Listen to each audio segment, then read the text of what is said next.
Bienvenidos a Club de Prensa en NTN 24. Transmitimos desde Washington, a 3 cuadras solamente de la Casa Blanca.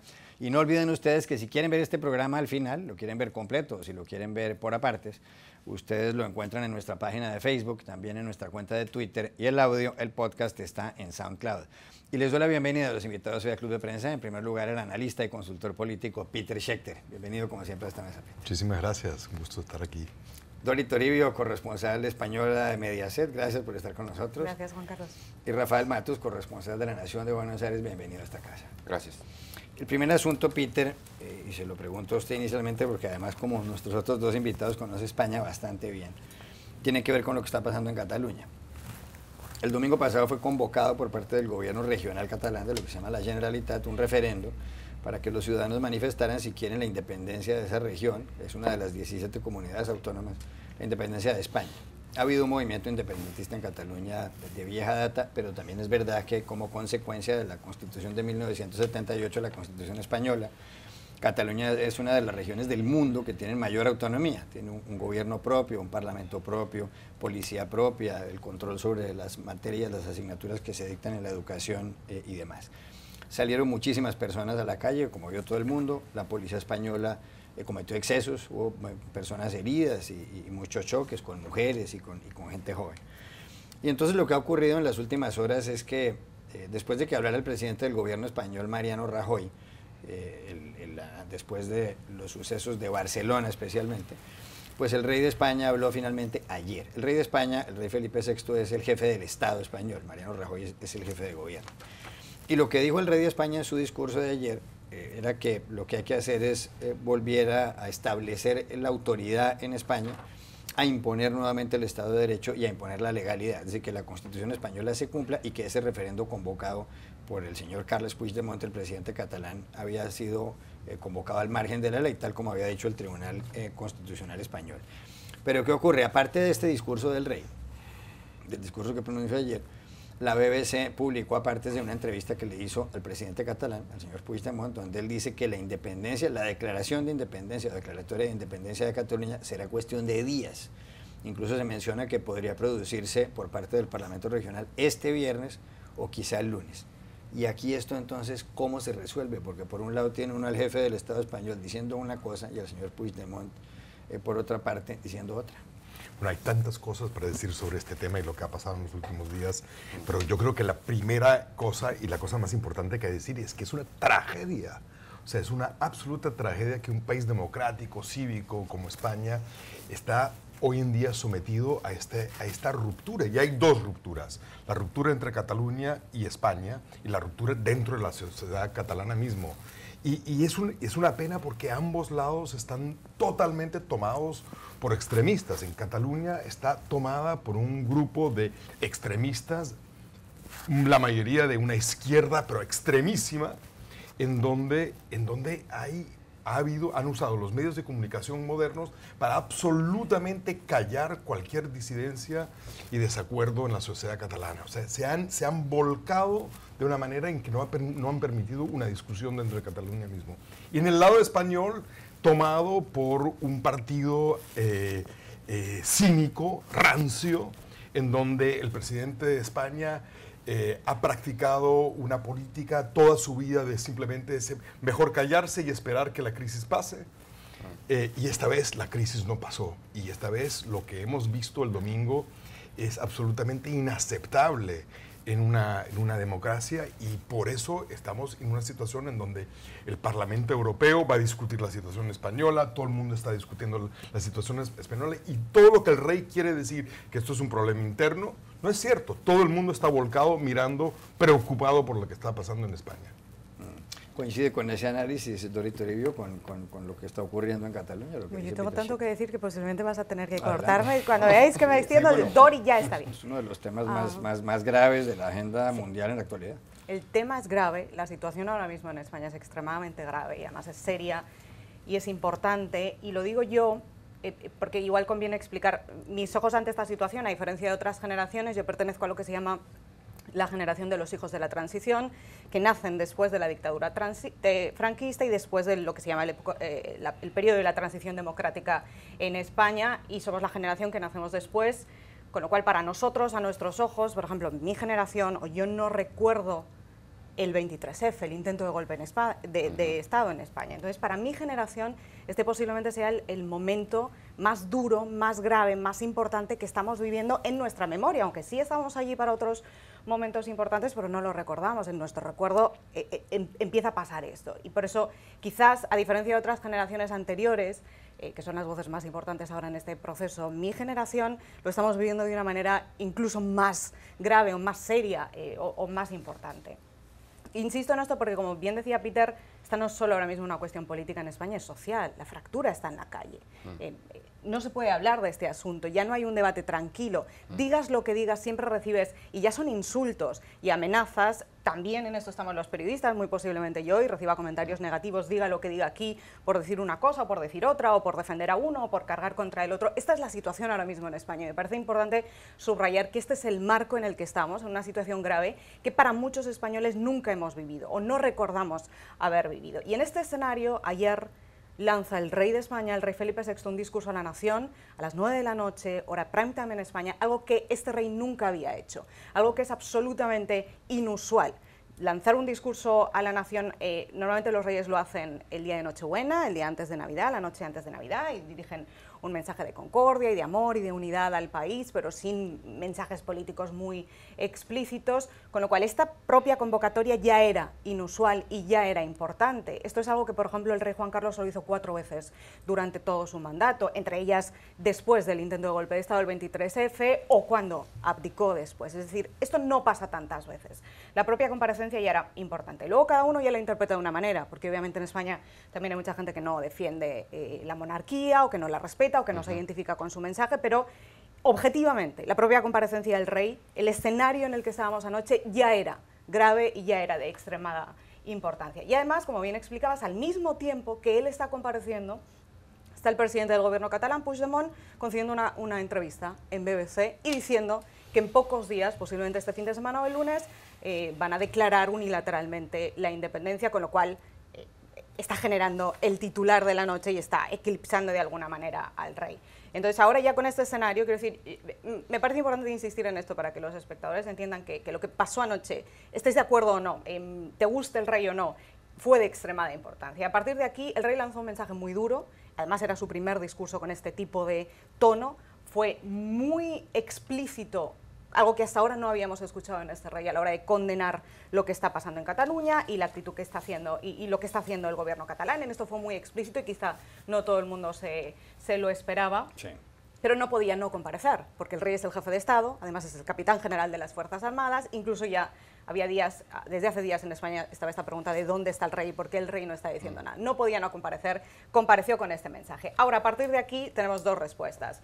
Quienes están diciendo que efectivamente esto es lo que el rey tenía que hacer como jefe de Estado, este es su mandato constitucional, defender la unidad de España, defender el orden constitucional y defender la unidad ante cualquier posible amenaza independentista, que este era su papel, pero por otro lado hay quienes están diciendo que el rey lo que hizo con su discurso es alinearse con lo que está haciendo el gobierno, que además muchos interpretan que como el gobierno es del Partido Popular, es alinearse con lo que está haciendo el PP. He leído críticas con la derecha. He leído críticas también esta mañana, por ejemplo, en The Guardian o en The Times, diciendo que el rey no mencionó la palabra diálogo o no mencionó los heridos y los enfrentamientos policiales durante el fin de semana, y que si es el rey de todos los españoles y de todos los catalanes, esto tendría que haber salido en este discurso. Personalmente creo que ese no era el papel del rey anoche. El rey anoche comparece como jefe de Estado, con lo cual su tono era cumplir el mandato constitucional, y es decir, es centrarse en la parte de la legalidad, pero como veis ha habido muchas críticas a esta comparecencia. Mi conclusión es que el rey no podía no hacer nada y que esto es lo que tuvo que hacer ayer para cumplir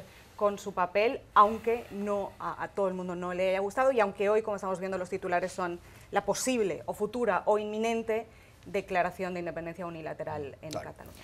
En algún momento quiero contestar eso, pero no, adelante. No, yo lo que creo es que el rey ha añadido otro millón de independentistas en Cataluña ayer. O sea, la policía añadió 1 millón y el rey añadió otro millón de independentistas. No es posible. O sea, un discurso de una severidad y de una autoritarismo donde no menciona la palabra diálogo. O sea, por favor, o sea, es como si no hubiera visto lo que ha pasado durante el fin de semana en Cataluña. O sea, a mí me pareció que añadió leña al fuego y este fuego no se va a apagar. O sea, es inapagable en este momento. Y yo creo que el rey hizo un enorme error. O sea, un gran error. Por ponerse así del lado de la legalidad y el castigo. Mira, los Estados Unidos, Colombia, muchos países aquí en las Américas han nacido en la ilegalidad. Entonces, por favor, que alguien hable. Todos han nacido en la ilegalidad. O sea, que nos hablen a nosotros que vivimos en las Américas de que algo es ilegal porque está escrito en un lugar. En el año que yo nací, los negros en Estados Unidos no les permitían estar en la parte de enfrente del autobús. Era ilegal. O sea, las leyes cambian. Y yo creo que la manera en la cual David Cameron bajó los humos en Escocia, o en la cual los mismos iraquíes están bajando los humos en Kurdistán hoy en día, en España todo el mundo está poniendo gasolina al fuego. Sí, creo que vamos a seguir analizando el discurso del rey, pero me parece que una de las cosas que se hizo fue presentarle un claro desafío a la Generalitat a ver cuál va a ser el próximo paso, marcándole un límite, diciendo cuál es la postura del Estado español. Creo que ahí a tu pregunta, ¿no? Decir, ¿qué va a pasar? La respuesta está en el gobierno de Puigdemont y en la Generalitat y en Barcelona. Van a avanzar, van a presentar un nuevo desafío a Madrid, haciendo una declaración unilateral de independencia que hoy por hoy no tiene sustento legal, no tiene sustento político y no parece tampoco tener sustento popular. Creo que esta es una de las grandes tragedias de la crisis catalana, que tiene muchos matices, ¿no? Pero ¿qué quieren realmente los catalanes? Hay encuestas, hay opiniones, hay sondeos, pero no hay una expresión clara de la voluntad del pueblo catalán respecto de cómo quieren vivir su vida, que en definitiva eso es la democracia, ¿no? Es la posibilidad que tienen las personas de decidir cómo quieren vivir. Y ahí creo que está la respuesta de cuál va a ser el próximo paso de esta crisis. Aquí hay un debate sobre la diferencia entre, como decía esta mañana un profesor catalán en una emisora colombiana, hay un debate o una diferencia entre la legalidad y la legitimidad. Según la legalidad, está claro que el referendo que convocaron el domingo iba contra la Constitución. Estaba prohibido y por esa razón salió la policía y por esa razón incautó una serie de urnas donde además votaban, hay que decirlo, en la calle sin ningún tipo de control, a veces sin documento de identidad, con lo cual el resultado, que según el gobierno catalán el 90% de los votantes lo hicieron por el sí, pues puede ser bastante dudoso. Eso por un lado. Por otro lado, es cierto que Cataluña tiene un gran nivel de autonomía. Es una región de más de 30.000 kilómetros cuadrados, con Barcelona como capital, que produce casi el 20% del Producto Interno Bruto español. Todo eso es cierto, donde incluso, como se ha dicho, los niños aprenden una historia que enseñan los catalanes en los colegios, la historia que enseñan allá. Eso por un lado. Pero por otro lado, esa es la legalidad. La legitimidad es que es legítimo que una gente que tiene un sentimiento independentista desde el siglo XII por lo menos, salga a la calle. Y además lo más reciente es que tal vez en el año 2006 fue aprobado un estatuto, un marco jurídico para que Cataluña tuviera mayor autonomía tributaria y el Tribunal Constitucional Español echó abajo gran parte de ese estatuto y se enfurecieron las autoridades catalanas con razón. Y aquí, adelante. No, yo quiero volver a tu pregunta, ¿y ahora qué? Entonces, porque ahora Puigdemont, el viernes, el lunes, el miércoles próximo, va a declarar la independencia catalana. Eso lo sabemos todos. ¿Qué va a hacer España? ¿Mandar tanques a la calle?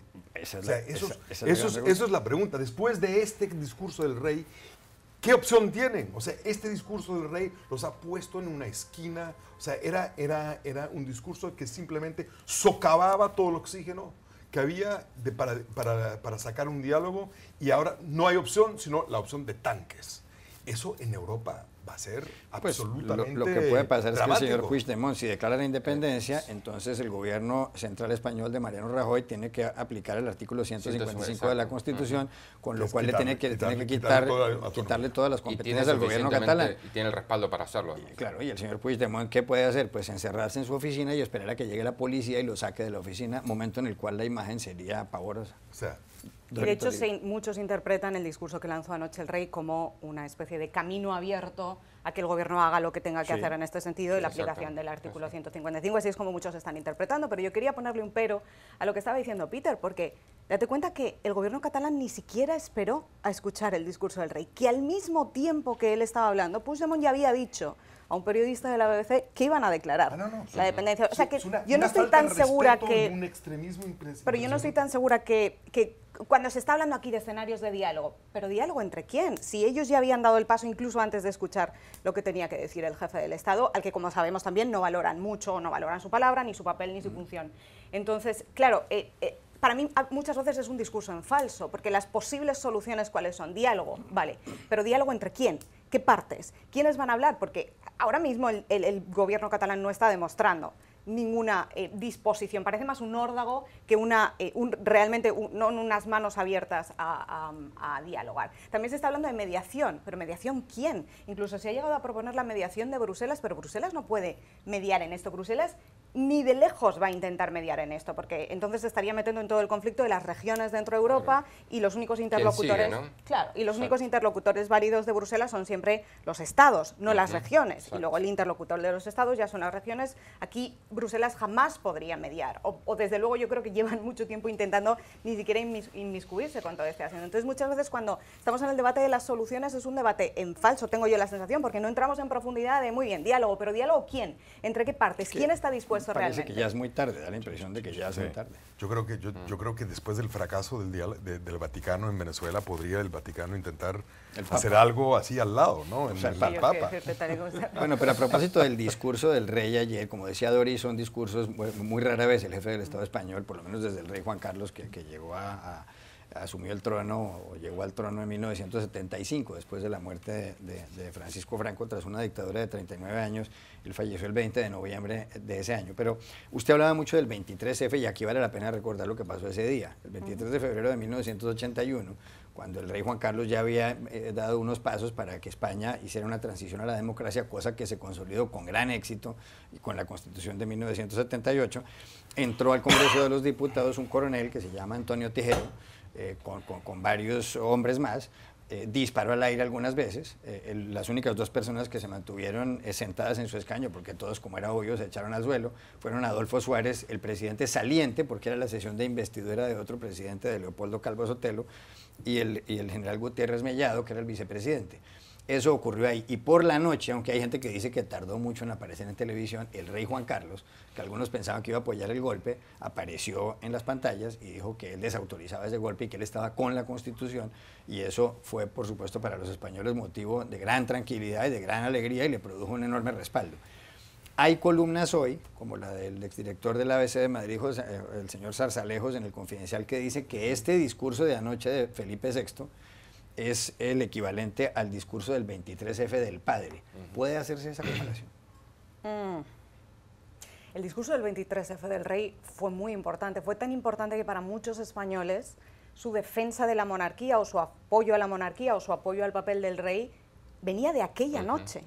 No de todo el resto, sino exactamente. Exacto, sí. Fue tan importante lo que hizo para mucha gente, y hay muchos españoles que aún relatan aquella noche escuchando la radio, fue tan importante que definió el apoyo a la monarquía de muchos, no de todos, pero de muchos españoles en el país. Es decir, fue un discurso definitorio. Yo no sé si el discurso del rey anoche fue definitorio. Para mí fue cumplir su función. Es decir, y además se ciñó explícitamente a cumplir su función, sin entrando solo en la legalidad, dejando este camino abierto para mí, a partir de ahora al gobierno, a que hagan lo que tengan que hacer para mantener el orden constitucional y la unidad nacional, y a partir de aquí no hubo más componentes, no hubo otro componente del que, por ejemplo, están hablando también los compañeros, Rafa y Peter, que es el componente emocional, que es un componente muy importante en toda esta crisis y que tengo la sensación de que, y esto sí me da la sensación de que pasa desde toda la clase política, se deja al lado, como que no fuera un componente importante, como que aquí lo importante, que lo es la legalidad y la justicia y el Estado de Derecho, sí, lo es, pero aquí hay un componente fundamental emocional que es la identidad nacional y que es un debate que en España no hemos tenido. O por lo menos no hemos tenido de manera honesta y abierta y poniendo sobre la mesa, no hemos tenido ni siquiera cuando se hizo todo el ejercicio de la integración en la Unión Europea, que es un debate muy importante, es cada uno de nuestros países, todos los países que formamos la Unión Europea. ¿cómo se sienten los ciudadanos? ¿Se sienten más europeos, más nacionales, más regionales? Es un debate que hay que tener porque es importante, porque si no va quedando en el pozo. Y que para mí es un factor esencial en esta crisis, a veces la parte de los sentimientos, que es lo que mueve ahora mismo a muchos catalanes y a muchos españoles, o aparte del resto de los españoles. Este debate se está dejando de lado y para mí es importante, porque al final es el sentimiento, además de la legalidad, lo que está aquí sobre la mesa. No, claro, esto que dice Dori creo que es realmente clave y muy importante, porque cuando vos analizás las reacciones al discurso del rey, que fue un discurso excepcional, duro, severo, que mandó un claro mensaje hacia Cataluña, marcan una clara división, ¿no? Digo, el PP, el PSOE, Ciudadanos sale a respaldar el mensaje del rey, pero desde Barcelona te dan críticas muy duras. Podemos también sale una crítica muy dura. Pablo Iglesias dijo no en nuestro nombre. Izquierda Unida, también leía hoy a Alberto Garzón, que calificó el discurso de lamentable y un tono antipático y hostil, ¿no? Esta grieta que ha abierto, que ha dejado al descubierto la crisis catalana, creo que el discurso del rey no le habló a esa grieta, ¿no? Sino creo que sí le habló a la defensa acérrima de la Constitución, de la democracia y de la unión de los españoles, como dijo el monarca al cerrar el mensaje. Yo quiero también hacer hincapié, Dori, sobre la importancia de lo que tú dijiste, porque yo creo que este componente emotivo es una cosa que deberíamos haber visto hace 2 años, porque este gobierno español, o sea, el presidente Rajoy va a ir a la historia como realmente alguien que mal sirvió. Como el hombre que perdió Cataluña. Puede ser el hombre que perdió Cataluña o el hombre que mal sirvió a su patria, porque este tema de no... Si tú miras a David Cameron y los discursos que hizo a los escoceses, les queremos, quédense con nosotros, no se vayan, no hagan esto. O sea, y ganó el no. Y ganó el no. Y este señor, al propósito, nunca hizo ningún gesto. Cuando Dori dice con quién negociamos, es completamente cierto, porque esto ya está perdido, ya no hay partes. Pero hace 2 años sí había partes, uno podía hablar con toda una parte de Cataluña que no quería separarse. O sea, yo creo que era absolutamente abrumadora mayoría la que no quería separarse. Y uno podía hablar con ellos, uno podía pedirles a ellos que voten de alguna manera. Uno podía armar una campaña política inteligente, una campaña de amor inteligente, porque yo sí creo que la parte emotiva en esta es importantísima. Y en Cataluña la gente se siente, bueno, nadie nos presta atención, aquí desde Madrid solo hay hielo, solo hay constitución y legalidad. Esa es la única respuesta que hay. Eso es imposible, eso no va a ganar a largo plazo. No son solo 2 años. Especialmente, bueno, posiblemente, pero yo soy de Valencia, que es lo que se considera tierra de nadie, porque todo este asunto lo vivimos muy de cerca, porque una población también dividida, es de hace muchas décadas, no es de ahora. Es decir, se lleva no haciendo nada o haciendo como que este no era un problema real durante mucho tiempo. Y me refiero no a la parte legal y no a la parte política. La parte política, por supuesto, que ha estado en las agendas y sobre la mesa y se han definido votos con todo este tema. Me refiero a la parte emocional, la parte de la identidad nacional, la parte del sentimiento, que es un tema que lleva muchos años sobre la mesa y que se lleva de alguna manera dejando de lado. Esto es un asunto que está mucho tiempo ahí, que el que no se ha prestado atención no se le ha dado la importancia. Con los vascos se resolvió. Pues, o sea, yo no sé si se resolvió. Bueno, vamos a ver ahora. Bueno, ahora que se posiblemente resolvió, no se resolvió, pero Sí. se había resuelto. Ahora se destapó la olla, pero se había resuelto de una está manera. Se prácticamente... desactivaron las tensiones, se bajaron mucho las tensiones, pero Sí. si se resolvió o no se resolvió. Es verdad que hoy día no hay tensión con el País Vasco. Ya regresamos a Club de Prensa.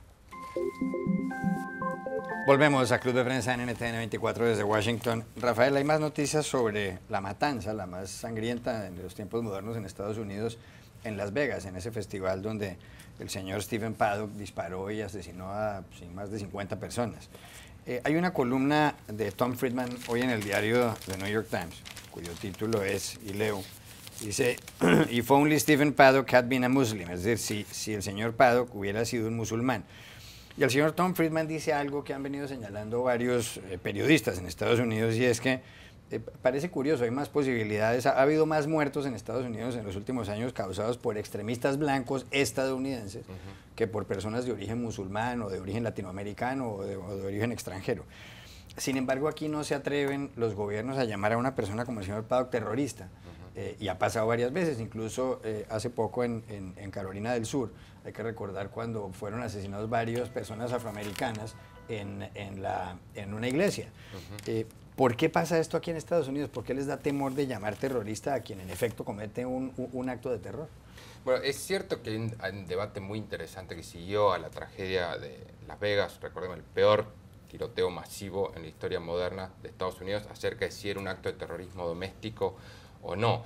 Vale la pena recordar otro caso reciente de un acto que sí fue declarado muy rápidamente como un acto de terrorismo doméstico, que fue el ataque en Charlottesville contra una manifestación por parte de un joven blanco acusado de ser un neonazi, un white supremacist, un supremacista blanco, en el marco de todo este conflicto, de toda esta crisis que hubo entre los supremacistas blancos que querían proteger el monumento, la estatua del general Robert Lee. Recordemos que atropelló con un automóvil a una multitud, y el fiscal general Jeff Sessions inmediatamente salió a decir que por las características del crimen calificaba como un acto de terrorismo doméstico. La pregunta acá es, ¿qué es terrorismo doméstico? Y la ley dice claramente que para que un acto como el de Las Vegas, por ejemplo, sea declarado un acto de terrorismo doméstico, tiene que haber un motivo claro, es decir, tiene que haber una intención de intimidar o coaccionar a la población, de influir en la política de un gobierno o de afectar la conducta de un gobierno a través de un acto de destrucción masiva, asesinato o secuestro. Esto es lo que dicen las leyes en Estados Unidos. O sea, un objetivo político. Y eso nos lleva a uno de los interrogantes que las autoridades, aún hoy, a más de 2 días del ataque en Las Vegas, todavía no han logrado responder. ¿Cuál era el motivo detrás de este ataque? ¿No? Porque Stephen Paddock, la persona que ha sido acusada por la policía de perpetrar la masacre, no da con el perfil tradicional de los tiradores que han habido en otras masacres, ¿no? Que son personas con problemas mentales o personas que sí están radicalizadas y se vinculan a algún grupo terrorista extremo, por ejemplo Estado Islámico, como ocurrió con la última matanza seria en 2016, donde fallecieron 49 personas a manos de Omar Martin en la disco Gay Pulse en Orlando, en Florida, donde ahí sí había evidencias claras de que había sido un acto con intencionalidad, un acto terrorista, y que Martin tenía una vinculación con Estado Islámico. Esa pregunta de cuál es el motivo, en el caso de Las Vegas todavía no ha sido respondido, todavía no hay un indicio o pruebas claras de por qué Paddock decidió cometer semejante matanza, y hasta no tener ese indicio, todavía creo que es prematuro decir si ha sido un acto terrorista o no. Dorito Toribio.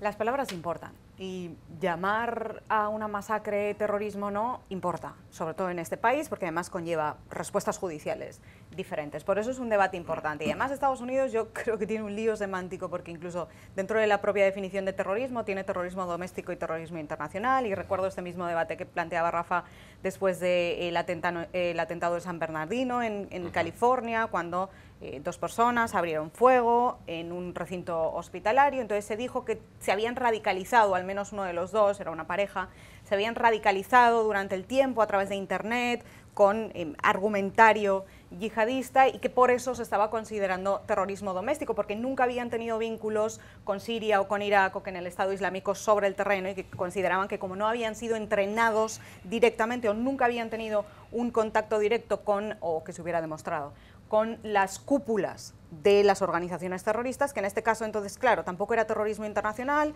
sería más terrorismo doméstico, aunque tenía esta vertiente del extremismo. Lo que entonces entramos en un lío, porque entonces cuando un señor, como ha ocurrido en Las Vegas, mata a casi 60 personas desde las alturas, podrían haber sido muchas más, y aterroriza a la población en ese momento, ¿eso no es terrorismo? Leía un artículo en el Washington Post esta mañana, un artículo de opinión, que literalmente lo planteaba como un ejercicio de hipocresía. Es decir, ¿por qué tan rápido hablamos de terrorismo cuando no son blancos? Y cuando los atacantes son blancos, entonces tenemos estos debates semánticos sobre si estos actos de violencia son terroristas o no. Entonces la respuesta está en la definición que ha dado Rafa sobre cómo se interpreta, sobre todo legalmente aquí en Estados Unidos, pero como digo, a veces las palabras, más allá de la interpretación legal, también importan desde un punto de vista social cuando hay un país que se enfrenta a tragedias como estas recurrentes. Peter Schechter.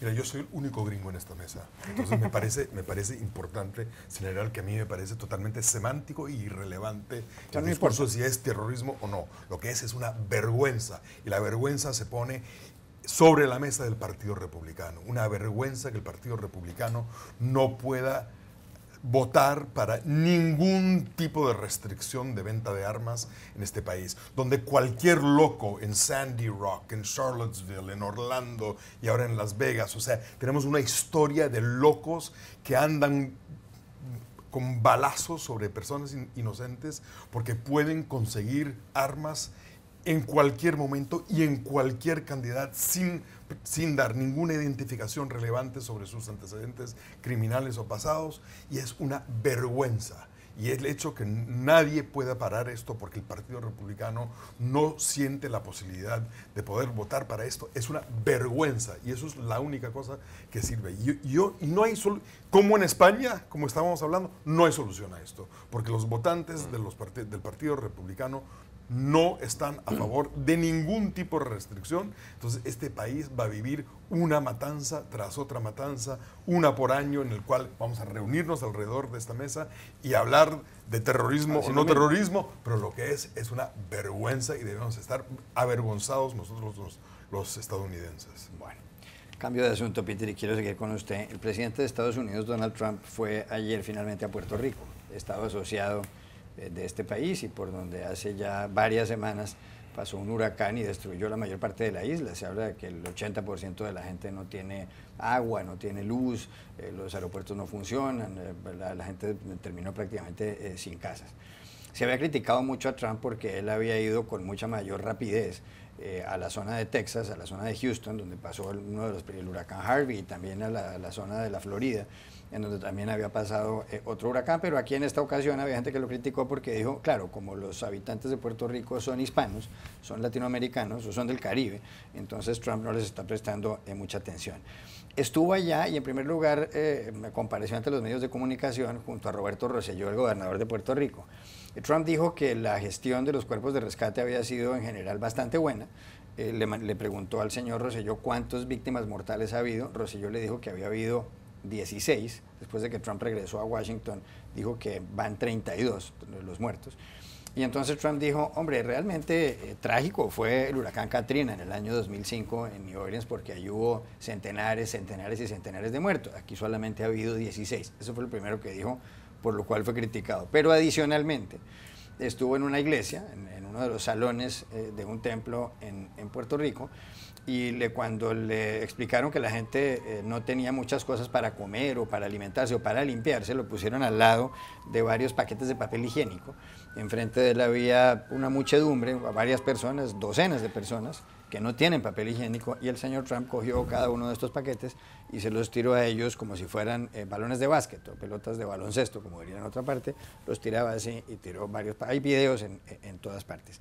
¿Cómo califica usted esta reacción de Trump en Puerto Rico, la gestión de él como jefe del Estado estadounidense en Puerto Rico ayer?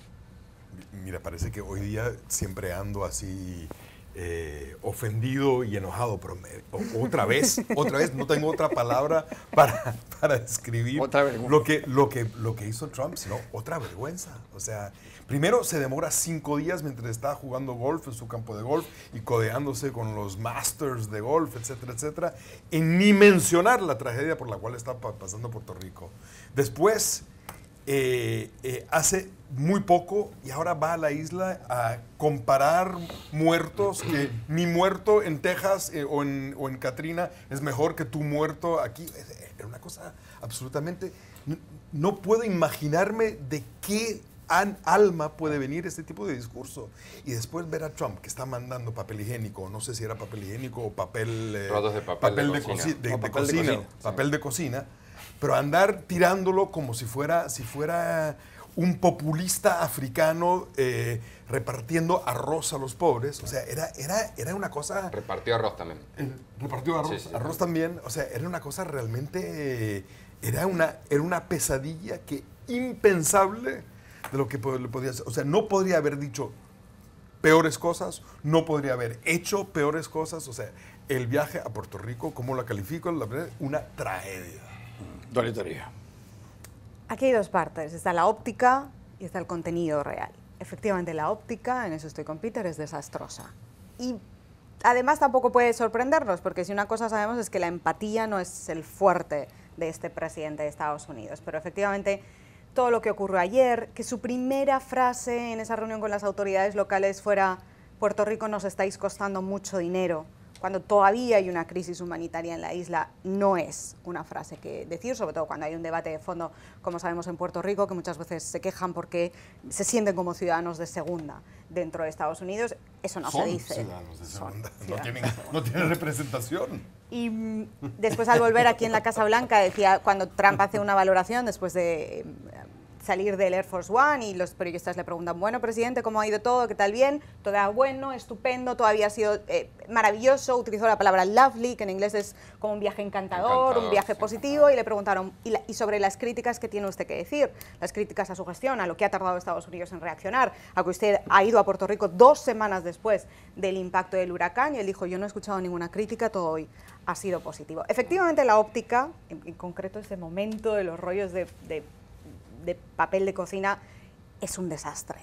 Pero a mí lo que me importa, o con lo que intento quedarme, para no estar enojada todo el tiempo o intentarlo, es qué pasó de verdad. Es decir, este viaje del presidente de Estados Unidos, que por cierto se llevó una amplísima delegación de su gobierno a Puerto Rico para subrayar la importancia después de las críticas sobre la gestión, ¿cambió algo? ¿Ayudó a Puerto Rico? ¿Se ha acelerado la ayuda? Eso significa que van a cambiar algunas cosas. Según la alcaldesa de San Juan ayer, Carmen Yulín, que como sabemos ha sido una de las grandes críticas a la ayuda federal y en concreto al papel del presidente de Estados Unidos, ella dijo que después de cargar abiertamente contra Trump y decir que había sido un desastre toda esta parte de la óptica, claro, incluso la ronda de alabanzas en la reunión, pero ella dijo que después las reuniones más efectivas con el equipo de la Casa Blanca y habían sido muy fructíferas, es la palabra que utilizó, y que sí habían determinado nuevas maneras para ayudar a la isla. Para mí esta es la parte que importa. Lo que está viviendo ahora Puerto Rico es una catástrofe y además es una crisis humanitaria. Aún hay muchísima gente sin luz y sin agua y sin gasolina, y esto es lo que conviene ahora. Es decir, se han cometido muchos errores, sí, pero vamos a intentar centrarnos en cómo solucionamos esto, cómo podemos ayudar más, y si esto que hizo ayer el presidente de Estados Unidos y la Casa Blanca, si este viaje realmente ha tenido repercusiones reales positivas en materia de política y de ayuda federal. Pero yo solo quiero decir que yo no estoy de acuerdo que es un problema solo de óptica. Yo sí creo que si tú eres de descendencia hispana en este país, vas a pensar que, bueno, la ayuda fue inmediata a Texas, y la ayuda se demoró 2 semanas a Puerto Rico. ¿Por qué? ¿Cuál es la diferencia? La única posible diferencia es que uno es hispano y el otro no. O sea, eso es, aunque si no fuera así, eso no es óptica, eso es la realidad. Además, Trump dijo, y esto fue objeto de muchos chistes, que lo que pasa también es que Puerto Rico es una isla, y él lo repitió varias veces, que está rodeada de agua. Del océano, agua del océano. Grande, agua grande, mucha agua, dijo, varias veces. 30 segundos, Rafael Matos. Bueno, la presidencia de Trump nos tiene acostumbrados a imágenes y eventos surrealistas. Creo que lo de Puerto Rico ayer se encuadra como un nuevo evento que supera otros eventos anteriores por el nivel de surrealismo, ¿no? Creo que en las frases, en esa imagen de Trump arrojando rollos de papel a las víctimas del huracán María, un huracán de categoría 5 que devastó Puerto Rico, creo que fue realmente muy malo. Afortunadamente para la Casa Blanca el ciclo de noticias está colapsado por Las Vegas, por otros eventos y tal y demás. Ahora, la sustancia, como bien dice Dori, la Casa Blanca reaccionó tarde a la crisis en Puerto Rico, finalmente reaccionó y ahora está tratando de lidiar con 2 crisis, la crisis de relaciones públicas y también la crisis en sí en Puerto Rico.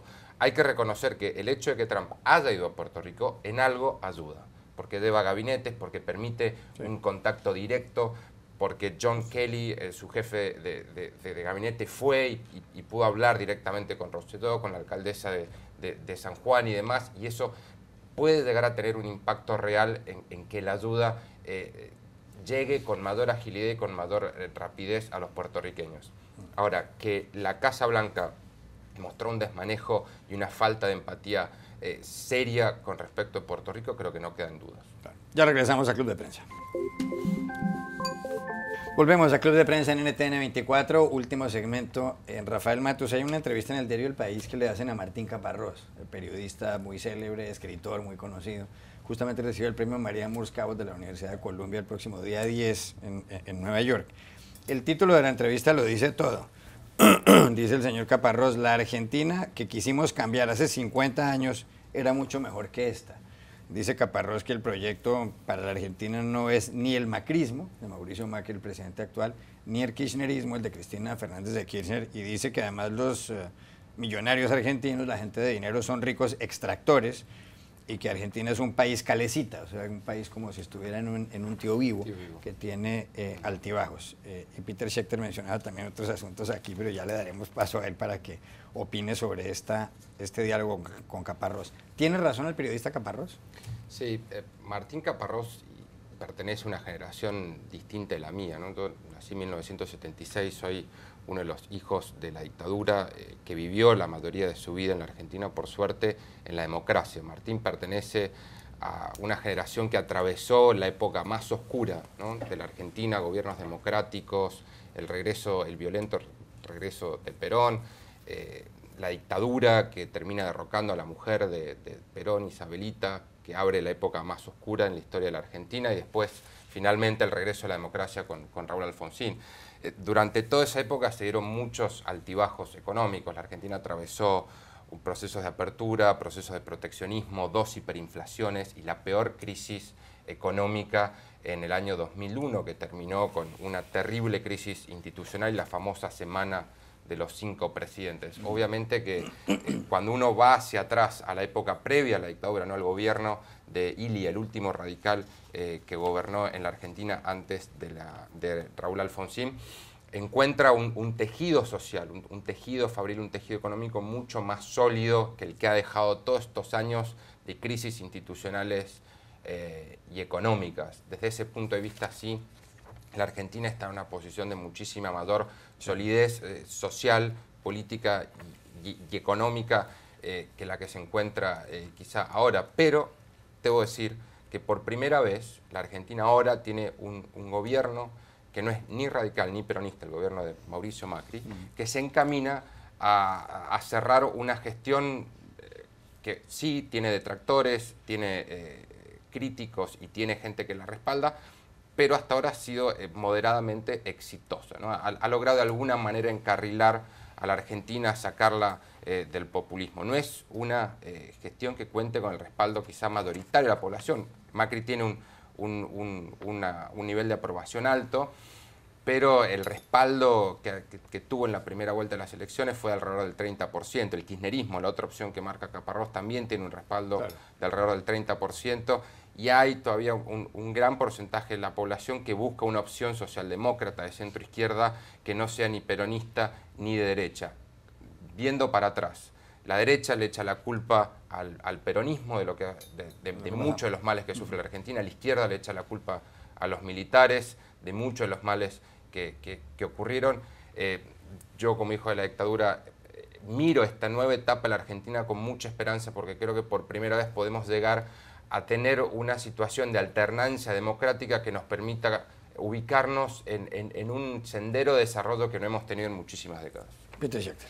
No, yo estaba comentando que una de las preguntas que le hacen a Caparrós es ¿qué piensa usted de la latinoamericanización de la Argentina?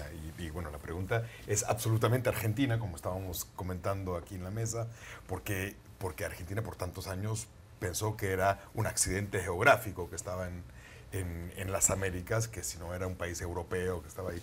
Yo creo hoy en día Argentina ha vivido que muy bien lo describe Rafael, este vuelco encerrada sobre sí mismo, ¿no? Entonces la gran pregunta es si Argentina es capaz de abrirse al mundo. Su gran tema hoy en día es la desigualdad, la pobreza que ha tenido un incremento de pobreza en los últimos 20 años realmente serio. Y entonces la gran pregunta es cómo salir de eso. Entonces es cierto que la gente busca una salida socialdemócrata. Yo creo que los países asiáticos han demostrado que una salida, incluyendo a China y India, que la salida rápida es abrirse al mundo, abrirse a la competencia, que eso es la manera de combatir con la pobreza. Y la gran pregunta es si eso es un proceso que aquí yo creo que Macri ha empezado, y si ese es un proceso que vamos a seguir o otra vez vamos a echarnos para atrás en discusiones muy domésticas, muy encerradas en sí mismo en Argentina. Ya regresamos a Club de Prensa. Volvemos a Club de Prensa en NTN 24 para despedirnos porque se acabó el tiempo. Gracias Peter Schechter, Dorito Río, Rafael Matos por haber estado aquí. Y a ustedes los espero mañana nuevamente en Club de Prensa.